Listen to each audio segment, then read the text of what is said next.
Wonka tells how Willy Wonka became the famous chocolatier that we eventually know him as.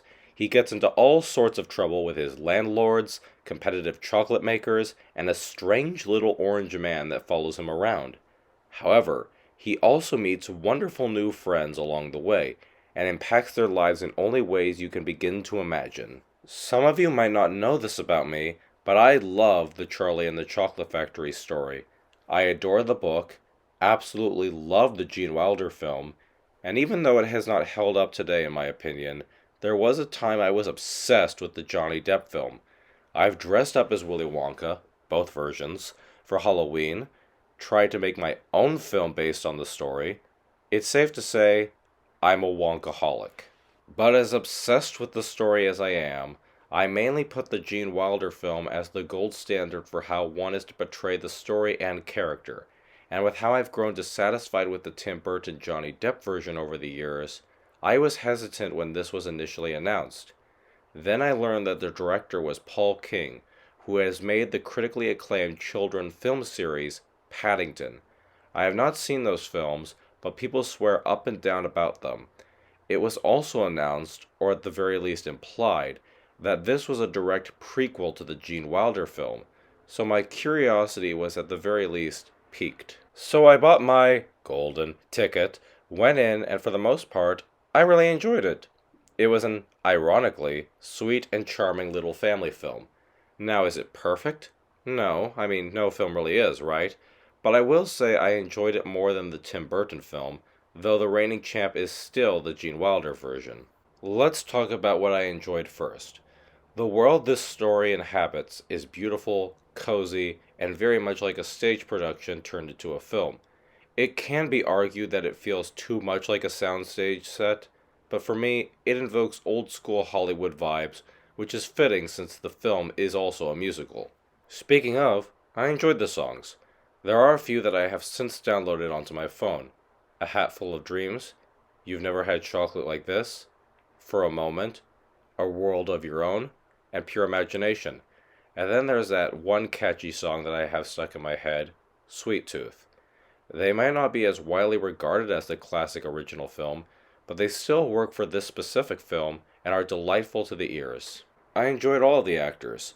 I was admittedly a bit skeptical that Timothée Chalamet could pull off Wonka, and while there are points in the movie where I wonder if he might have been miscast, I do believe he pulls off the character fairly well. He's hopeful and filled with dreams, but also naive to the cruelty of strangers. Despite that, he's an optimistic young man.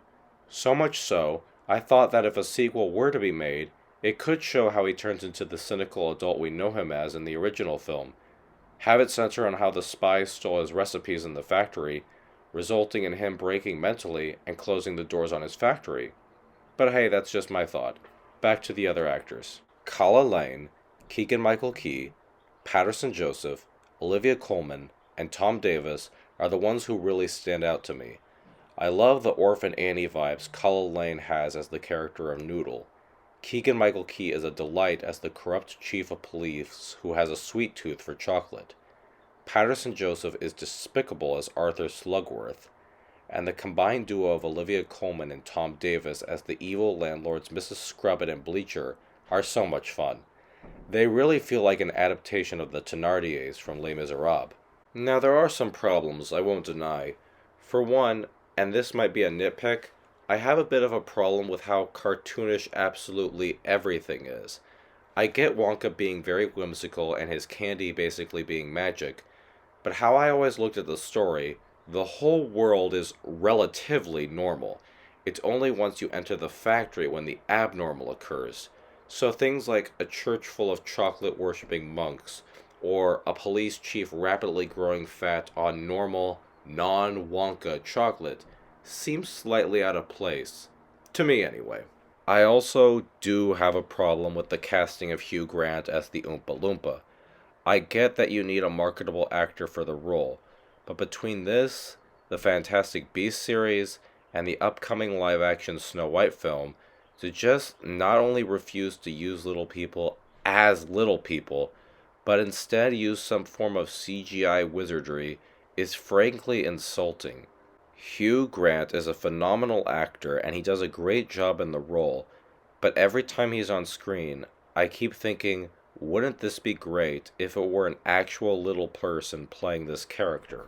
With these grievances out of the way, I will say that Wonka is a charming, colorful, and enjoyable film. It's by no means as good as the original film, but as its own thing, it works very well. And if you wish to treat it as a prequel to the Gene Wilder version or not, is totally up to you. While I can see it as a prequel, I'd say look at it like how one can say Return to Oz is a sequel to The Wizard of Oz. Both are stylistically different, but one can make an argument why they both fit in the same continuity. But anyway, it has a wonderful cast, lovely look, and a very catchy soundtrack. It's a delicious delight made up of some pure imagination that you shouldn't miss seeing. Thanks, this is an O.M.M review. This is O.M.M, signing out.